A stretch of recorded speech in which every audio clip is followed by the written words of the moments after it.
To win freedom for a lucky few. That the government Sara James gives us a shocking look inside a modern-day slave trade as Dateline takes you around the world.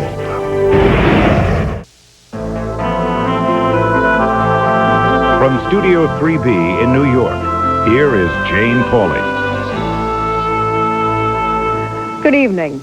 You may think that slavery is something that exists only in our history books, but we've heard something else. Reports that slavery is still very real, that women and children are being captured and sold into slavery, that heartbroken parents are facing an agonizing choice when they learn there is only one way to get their children back. Word of this modern-day slavery is trickling out of the African nation of Sudan, though one outspoken American has expressed doubts that the reports are true. If slavery exists, why don't you go as a member of the press and you look inside of the Sudan, and if you find it, then you come back and tell the American people what you have found. We decided to do just that. Sara James took the dangerous trip to Sudan. Here is her investigation as Dateline takes you around the world.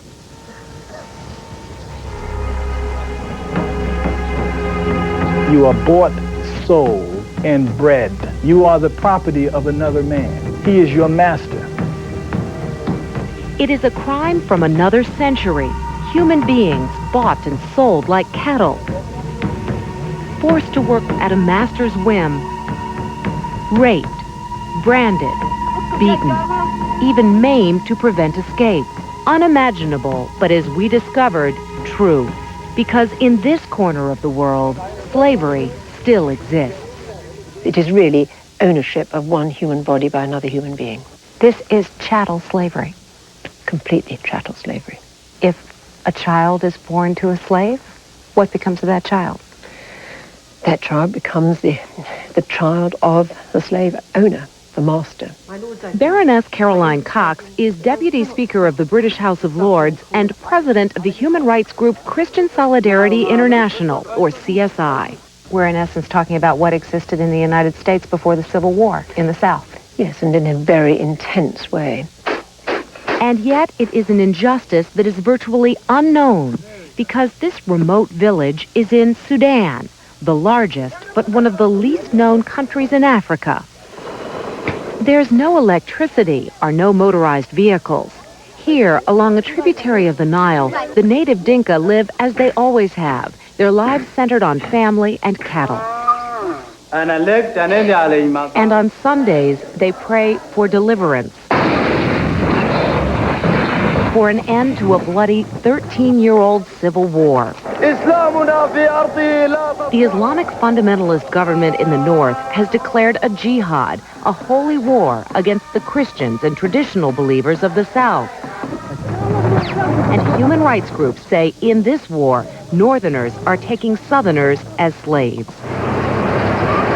Sudan is a country virtually closed to foreigners, and the government has restricted the access of those who have tried to document allegations of slavery. So CSI undertakes dangerous undercover missions to the south to talk firsthand to those captured as slaves. We care deeply about human rights. We care about man-made suffering. And the only way we can come and get the evidence is to be here, to say, I have been, I have seen, this is how it is. Dateline went along on this CSI trip to southern Sudan. Happy to see you. Me too. How are you? We met people like Apinapinakat, whose village was raided 2 years ago, his family abducted. Hundreds of men on horseback charged on people, and we ran away in a panic. My wife was taken and my children too. I was powerless to do anything. Like others here, Apin lives in fear of a train. Villagers tell Dateline Army trains pass through the south several times a year. They're escorted by Arab militias who abduct innocent civilians to keep or sell in the north. They fan out, they raid the countryside, they burn homes, they take away all the livestock, people's possessions. They tend to kill the men, and they tend to take women and children as human booty. The militias aren't paid in money. It sounds as if what you're saying is that these Arab militias are being allowed to take human beings as, in essence, the spoils of war. Exactly. They were asked to come and to fight against the South. They were given guns, they were given ammunition, they were not given a salary. They were told to come and fight the African Southerners, and they could take whatever they wanted, including human bounty, as their reward. We discovered eyewitnesses to slavery everywhere. Acholdut Deng says she recently escaped after 9 months as a slave in the north. But her twin 6-year-old boys were sold to another master, and she doesn't know where they are. Do you believe that your sons are also being held as slaves? Of course, they are slaves. Why did these people do this to you? They randomly capture people. If you resist them, you will be shot dead right away. Show me your leg. What happened to your leg? This is from the ropes we were tied with, and they beat our necks with sticks. She told us she was raped repeatedly and is now pregnant by her Arab master. It seems no one is too young to be a slave. Some of these Dinka children say they were held for more than 5 years, forced to tend cattle and goats, fed only table scraps. Some even ate grass to survive. We were forced to herd livestock, and if we complained, they'd beat us. When was the last time you saw your mother and your father? 4 years ago. You must miss them very much. I was miserable, thinking, why do I have to suffer for the Arabs? Perhaps no story was more heart-wrenching than that of 27-year-old Abouk Marone Care. She was unable to see the men who raped her and her mother, the men who took away her 2 children. Abouk is blind. They told me the children were taken away by an Arab on horseback. And while she and her mother managed to escape, Abouk has no idea where her children are. Without her son and daughter, she has lost her eyes and all hope for the future. I am heartbroken without them.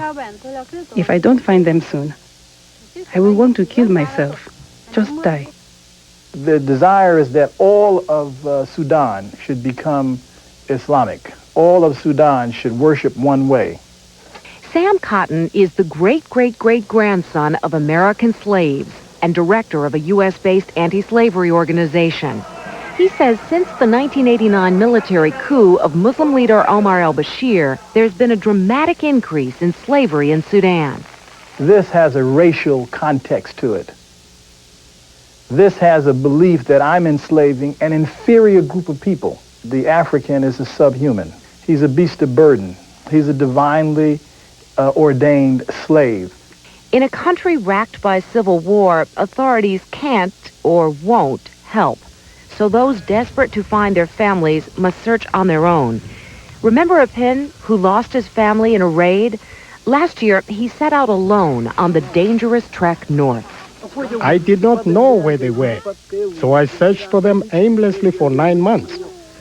When he finally found his family, the reunion was bittersweet. His wife had been raped repeatedly. His daughter was crippled. Look at her leg. She was not born like this. This happened when they took her. Apin says he paid the slave master his life savings, the equivalent of $900. But although the man released his wife and youngest daughter, he insisted Apin's 12-year-old girl was simply too valuable, since she was nearly old enough to be a concubine. Did you get a chance to see your daughter? Yes. What did she say to you? She told me death is the only bad thing in life. As long as you are alive, I know you will try and get me out. For those who've tried in vain to locate their families, the only alternative is a dehumanizing option of last resort. Villagers come to this market to order a soup, fix a bicycle, buy salt or sugar, or buy a human being. These children are for sale, and some families must sell all they own to buy their children back. These boys were brought here by this man, a slave trader called Chain, who buys them in the north and sells them back in the south for a profit. What is the price of one slave? It varies depending on the owner, but usually 2 to 3 cows a person. That's about $300 US, more than a person here could earn in a year. So you say you're helping families whose children have been taken as slaves? Yes, I help them bring back children. In return, I just want my money back. What happens if families don't have enough money to buy back their children? I leave them here, but I will not go back for more because it costs me too much money. It's a strange symbiosis, a tragic one, macabre, heartbreaking. But until the system of slavery is itself destroyed, that's the only way the Dinka parents here can ever see their children again. Tied by the rope? Yes. In perhaps the greatest irony of all, one of the groups doing the most to fight slavery here is now a reluctant participant. Those at CSI say this is their only way to free slaves. 200,000. 200, That's 600. 700. And 700. What price human freedom? We watched as CSI bought the freedom of 15 children. It's such a distressful situation to be part of that words cannot convey the distaste of being part of that transaction. But what do you do? But Jane charged them an inflated price of $500 a child. We wondered if they're taking a risk, spending thousands of dollars to buy slaves' freedom.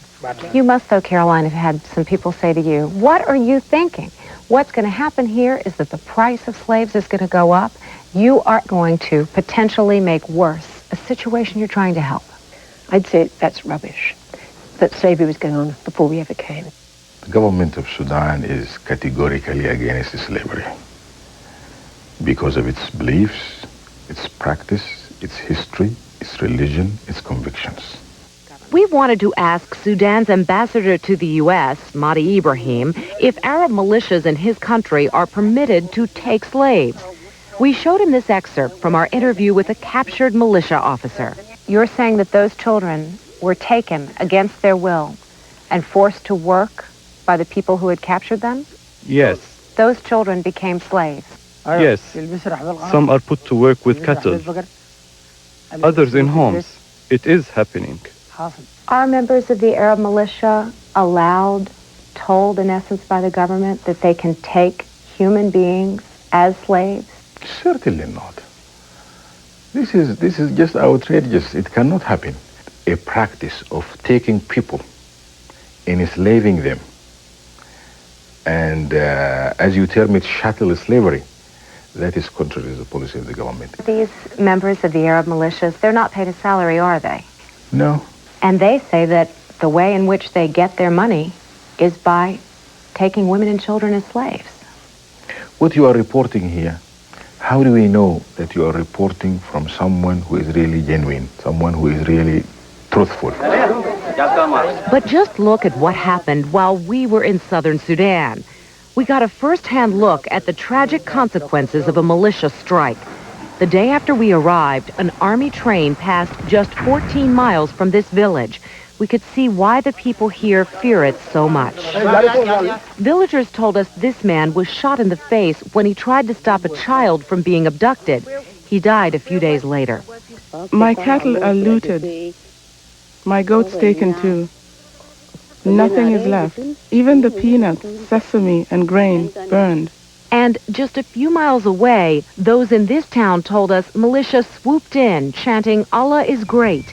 They burned homes and crops and took 12 people as slaves. Malek Awien lost everything, her food, even her container for water. Her 2 teenage children were among those abducted. I have nothing to live on and no one to help me.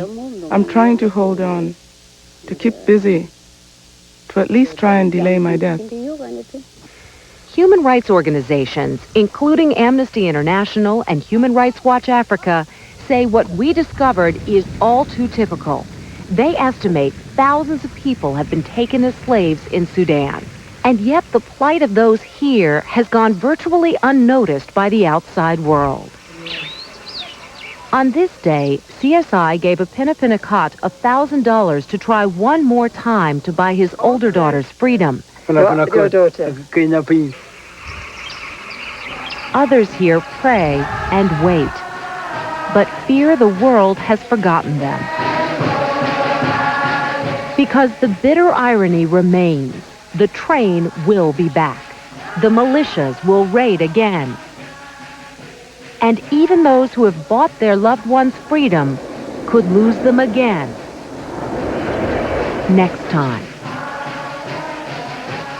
We learned recently that Mr. Apine succeeded in buying back his eldest daughter. As for the U.S. response, there were congressional hearings on the reports earlier this year. But the United States severed economic and military ties with Sudan after the 1989 coup. Therefore, human rights groups say it will take stronger measures by the United Nations to force the Sudanese government to put an end to this modern-day slavery.